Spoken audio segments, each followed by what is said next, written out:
because I knew he wasn't qualified to be my government.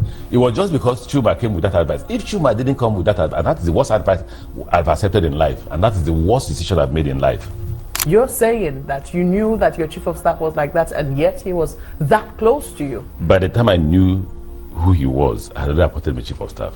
So what I had to do was to manage him, and I did. You can ask anybody. In fact, the things I heard he did behind me, if I had it as a governor, I would have removed him as a chief of staff. Did your relationship turn sour? Yeah, exactly. You heard it was violent? Was exactly. that why it turned sour? It was sour for reasons of corruption, for reasons of violence and all that. I had to barely manage him. Our chairman of party, Chief Ake, was always on me, say, manage him. They must not know that there's a disagreement in government.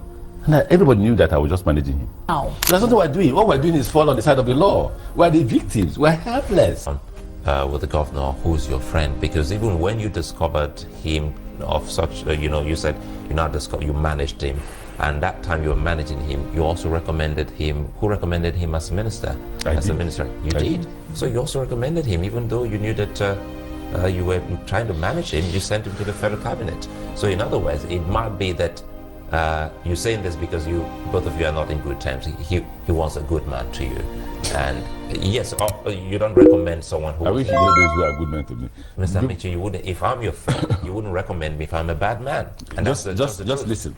In politics, there are decisions you just implement.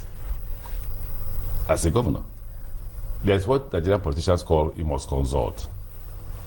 Now, by the time we were ready to nominate ministers, we agreed to nominate somebody, and we nominated the person. The person was accepted. Well, the person was not accepted, so we replaced the person with another person. Now, there's one ministerial nomination that came to the office of the chairman of the Governors Forum, which is the Minister of State for South-South, and it was given to me. Again, in this issue of Nigerian politicians, when they say you must carry us along, I came back home and said, listen, the president has agreed that I should nominate Minister of State for South-South. Who do we send?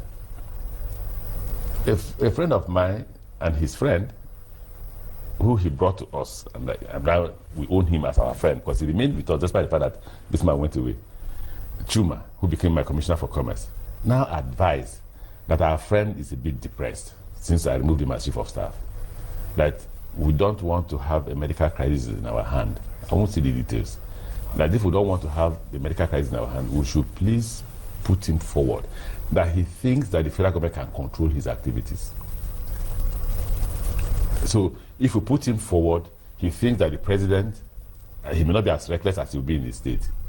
So he was correct when I said we did. He was correct when he said that you tried to get rid of him when you nominated him to be minister. I wish him luck.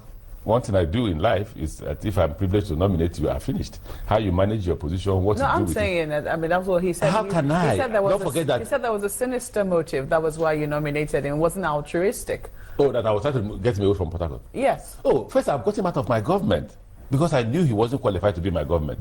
It was just because Chuma came with that advice. If Chuma didn't come with that advice, and that is the worst advice I've accepted in life, and that is the worst decision I've made in life, to have listened to Chuma and put him forward when I knew who he was. I was overwhelmed by the number of people who spoke to me about the issue of the consequences. And if we don't want to lose a friend, then we must swallow the bitter pill. Well, and don't forget, I had to work on the issue of, oh, governor, you're always stubborn. You're still. And I backed out. We're still talking.